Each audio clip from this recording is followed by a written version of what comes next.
Hi കൂട്ടുകാരെ, നമസ്കാരം. ഇന്ന് ഞാൻ മറ്റൊരു വിഷയമായിട്ടാണ് വന്നിരിക്കുന്നത്.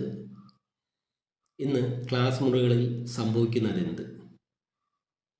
ഇന്ന് ക്ലാസ് മുറികളിൽ പഠന പ്രക്രിയ നടക്കുന്നില്ല.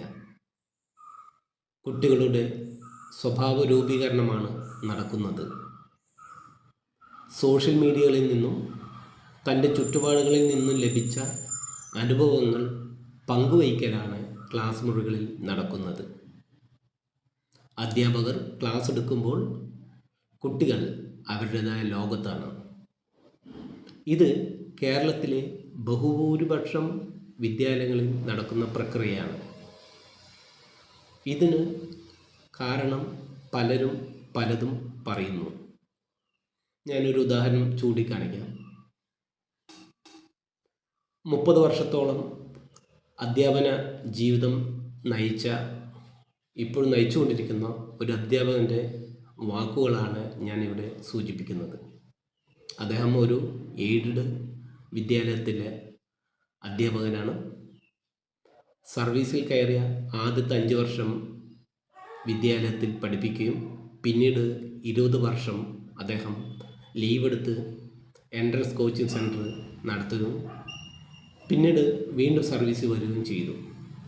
അദ്ദേഹം പറഞ്ഞ ചില വാക്കുകളാണ് എനിക്ക് ഓർമ്മ വരുന്നത്. കൂടാതെ എൻ്റെ ചെറുപ്പകാലത്തെ അനുഭവം ഞാൻ അതിലേക്ക് എത്തിച്ചേരുന്നു. അദ്ദേഹം പറഞ്ഞ വാക്കുകളിൽ എത്തിച്ചേരുന്നുണ്ട്. അദ്ദേഹം പറഞ്ഞതാണ്, ആദ്യകാലങ്ങളിൽ അധ്യാപകർ പറയുന്നത് കുട്ടികൾ അതേപടി ചെയ്തിരുന്നു.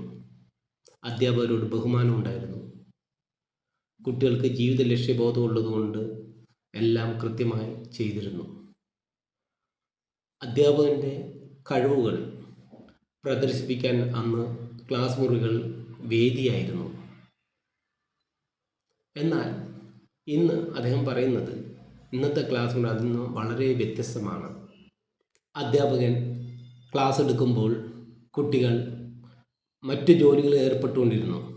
ഇത് കണ്ട അദ്ദേഹം തൻ്റെ 25 വർഷത്തെ കഴിവുകൾ അവിടെ തെളിയിക്കാൻ കഴിയാതെ മൂകസാക്ഷിയായി നിൽക്കേണ്ടി വന്നു. അദ്ദേഹം പറയുന്നത് ഇത്തരം പ്രവണത പൊതുവിദ്യാലയങ്ങളിലാണ് പ്രധാനമായി കാണുന്നു എന്നാണ് അദ്ദേഹം പറയുന്നത്. സ്വകാര്യ മേഖലയിലും എൻട്രൻസ് സെൻറ്ററുകളിലും അച്ചടക്കം ഇപ്പോഴും നിലനിന്ന് പോകുന്നുണ്ട്. അതുകൊണ്ട് പൊതുവിദ്യാലയങ്ങളിൽ പഠിപ്പിക്കുന്ന അധ്യാപകർ സാഹചര്യം മനസ്സിലാക്കി അതിനനുസരിച്ച് പ്രവർത്തിക്കണമെന്നാണ് അദ്ദേഹം ഞങ്ങൾക്ക് നൽകിയ നിർദ്ദേശം. വിദ്യാലയങ്ങളിലെ ഈ പ്രവണതയ്ക്ക് കാരണം പലതുമുണ്ട്. കോവിഡിൻ്റെ അനന്തരഫലം, സാമൂഹ്യ മാധ്യമങ്ങളുടെ കടന്നുകയറ്റം, ജീവിത ലക്ഷ്യമില്ലായ്മ, കുടുംബ സാഹചര്യം,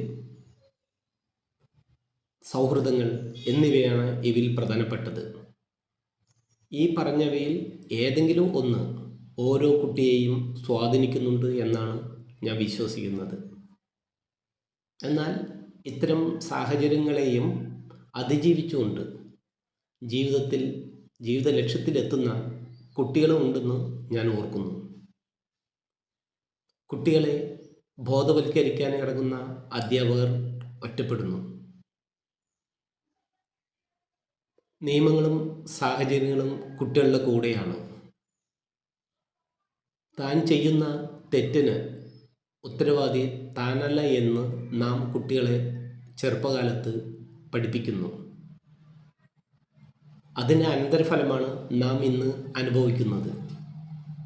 ഉദാഹരണത്തിന്, ചെറുപ്പകാലത്ത് കട്ടിൽ തടഞ്ഞ് വീഴുന്ന ഒരു കുട്ടി കരയുമ്പോൾ നാം ആ കുട്ടിയെ സമാധാനിപ്പിക്കാൻ വേണ്ടി പറയുകയും പ്രവർത്തിക്കുകയും ചെയ്യുന്നത് ആ കട്ടിലിനെ നാം അടിക്കുന്നു. അത് കണ്ട് കരഞ്ഞുകൊണ്ടിരിക്കുന്ന കുട്ടി കരച്ചിൽ നിർത്തി ചിരിക്കുകയും താൻ വീഴാനുള്ള കാരണം തൻ്റെ അശ്രദ്ധയല്ല എന്നും അതിന് കാരണം ആ കട്ടിലാണെന്നും കുട്ടി അതിലൂടെ മനസ്സിലാക്കുന്നു. ഇത്തരം അനുഭവങ്ങളിലൂടെ കടന്നു വന്ന കുട്ടിയിൽ നിന്ന് നാം എന്താണ് പ്രതീക്ഷിക്കേണ്ടത്? കുട്ടികൾക്ക് ഇന്ന് ജീവിത ലക്ഷ്യമില്ലായ്മയ്ക്ക് കാരണം കുടുംബമാണ് എന്നാണ് എൻ്റെ വിശ്വാസം. കാരണം ഇന്ന് കുട്ടികൾക്ക് വേണ്ട എല്ലാ അടിസ്ഥാന സൗകര്യങ്ങളും നാം കുടുംബത്തിൽ തന്നെ ചെയ്തു കൊടുത്തിട്ടുണ്ട്. ഭാവിയിൽ അവർക്ക് വേണ്ട എല്ലാം നാം ഒരുക്കി കഴിഞ്ഞു. അവരായി ഒന്നും കണ്ടെത്തേണ്ടതില്ല, അല്ലെങ്കിൽ അവർ പരിശ്രമിക്കേണ്ടതില്ല. സാങ്കേതിക വിദ്യയുടെ വളർച്ച മനുഷ്യനെ അലസനാക്കുന്നു. അതാണ് മറ്റൊരു പ്രധാന ഘടകം. സാങ്കേതിക വിദ്യയുടെ വളർച്ച മനുഷ്യൻ്റെ ജീവിത സാഹചര്യങ്ങളെ വളരെ ഉയരത്തിൽ എത്തിച്ചുവെങ്കിലും അതേ വിവര സാങ്കേതിക വിദ്യ മനുഷ്യനെ കൂടുതൽ മാനസിക സംഘർഷത്തിലേക്ക് നയിക്കുന്നു.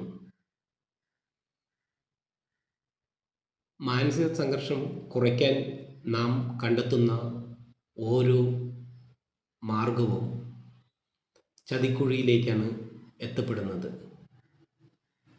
അനന്തരഫലം ബാക്കിയുള്ള ജീവിതം നരകതുല്യം. ഇന്നത്തെ കുട്ടികളെ എങ്ങനെ മാറ്റാം എന്നാണ് നമുക്ക് ചർച്ച ചെയ്യേണ്ടത്. അധ്യാപകരും രക്ഷിതാക്കളും വിചാരിച്ചാൽ കഴിയുന്ന കാര്യമാണ് ഇത്. അതിന് നാം ആദ്യം ചെയ്യേണ്ടത് നാം കുട്ടികളുടെ കൂടെ നിൽക്കണം. അതിൻ്റെ ആദ്യഘട്ടം നാം സ്വയം അച്ചടക്കമുള്ളവരായി തീരണം.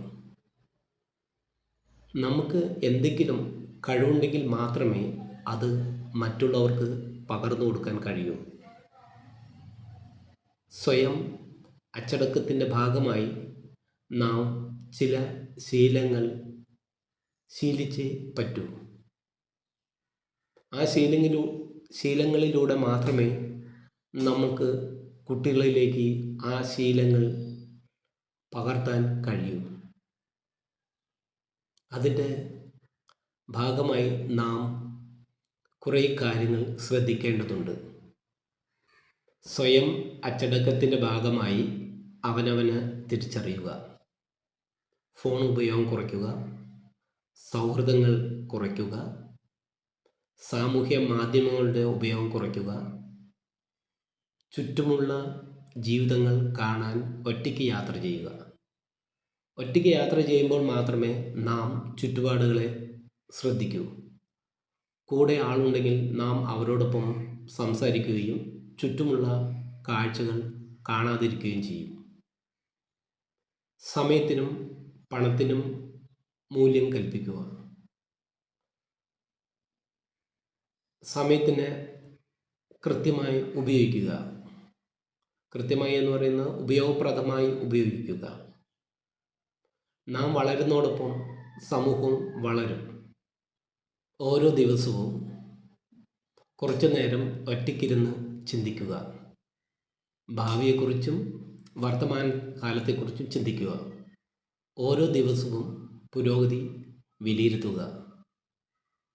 മറ്റുള്ളവരെക്കുറിച്ച് കുറ്റം പറയാതിരിക്കുക. താൻ പറയുന്നതാണ് ശരി, മറ്റുള്ളവർ പറയുന്നത് ശരിയല്ല എന്ന മനോഭാവം മാറ്റണം. മറ്റുള്ളവർ പറയുന്ന കാര്യം ശ്രദ്ധയോടെ കേൾക്കാൻ ശ്രമിക്കുക. ആരോഗ്യം സംരക്ഷിക്കുക. ഭക്ഷണക്രമം പാലിക്കുക. എന്നും നമ്മുടെ കൂടെ ഉള്ളത് നമ്മുടെ ശരീരം മാത്രമാണ് എന്ന ചിന്ത എപ്പോഴും ഉണ്ടായിരിക്കണം. താൽക്കാലിക സുഖത്തിൻ്റെ പിന്നാലെ പോകാതിരിക്കുക. മറ്റുള്ളവരെ സഹായിക്കുകയും ഉപദ്രവിക്കാതിരിക്കുകയും ചെയ്യുക. മനസ്സിനെ എപ്പോഴും നിയന്ത്രണ വിധേയമാക്കുക. കുടുംബത്തോടൊപ്പം യാത്ര ചെയ്യുക. നല്ലതും ചീത്തയും തിരിച്ചറിഞ്ഞ് പ്രവർത്തിക്കുക.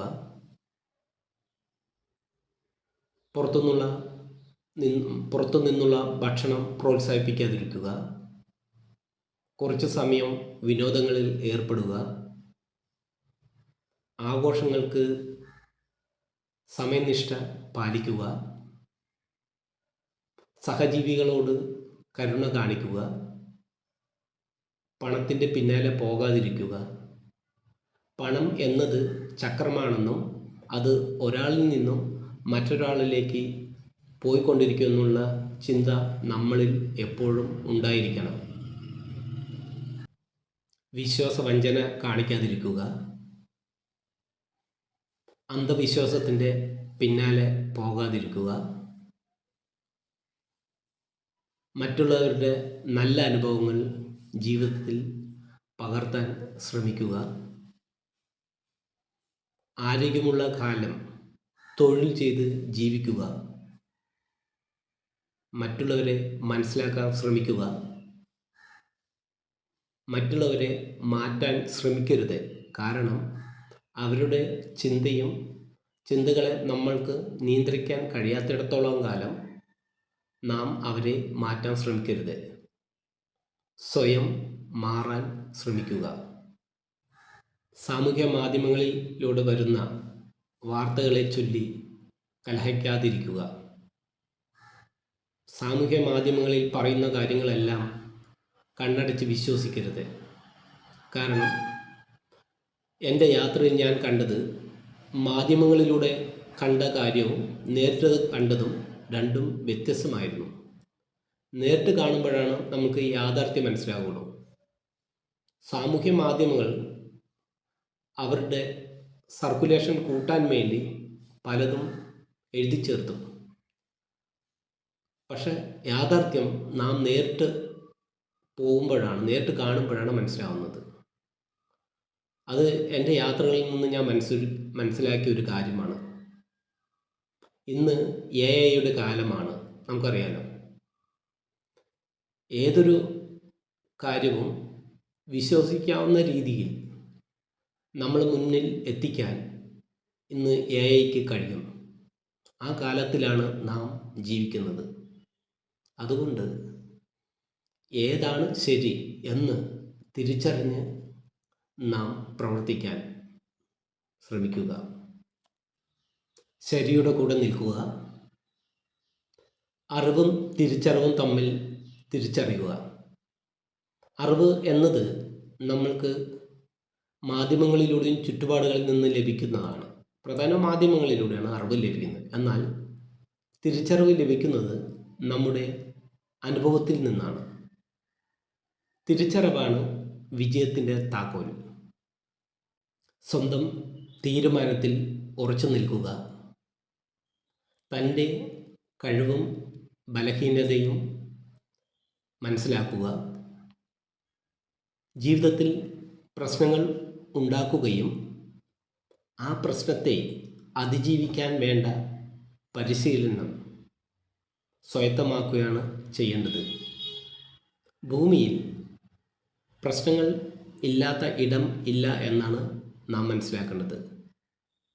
ഒരു തരത്തിൽ അല്ലെങ്കിൽ മറ്റൊരു തരത്തിൽ ഭൂമിയിൽ പ്രശ്നങ്ങൾ ഉണ്ടായിക്കൊണ്ടേയിരിക്കും.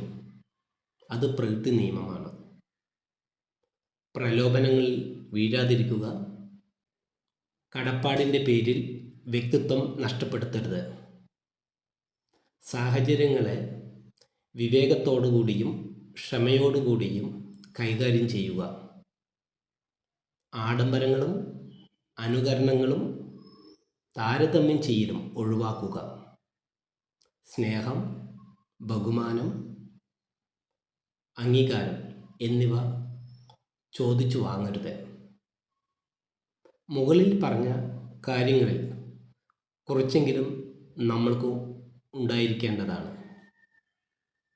ഇത്തരം ഗുണങ്ങളെ എങ്ങനെ കുട്ടികളിൽ എത്തിക്കാം എന്നതിനെക്കുറിച്ച് അടുത്ത വീഡിയോയിൽ നമുക്ക് ചർച്ച ചെയ്യാം. മന്ദാരച്ചെപ്പുണ്ടോ മാണിക്യക്കല്ലുണ്ടോ കയ്യിൽ വാർമതി, പൊന്നും തേനും വയമ്പുമുണ്ടോ വാനം പാടിതൻ തൂവലുണ്ടോ, ഉള്ളിൽ ആമോദത്തിരകൾ ഉയരുമ്പോൾ മൗനം പാടുന്നു. മന്ദാരച്ചെപ്പുണ്ടോ മാണിക്കക്കല്ലുണ്ടോ കയ്യിൽ വാർമതി ഏ ഓ